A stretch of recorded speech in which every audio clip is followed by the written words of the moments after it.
Gasol pa. Mahalang gasol. No problem yan. Ito lang yan. On March 16, 1521, when Philippines was discovered by Magellan, they were sailing day and night across the big ocean until they saw a small Limasawa Island. Magellan landed in Limasawa at noon. The people met him very welcome on the shore.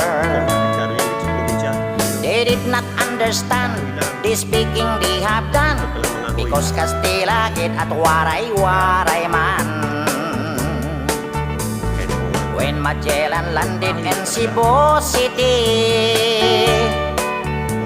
Raha Humabon met him. Mga ilang araw ko na itong panluto. Kahoy lang. Kahit magmahal ka pa ng napakamahal. Yan.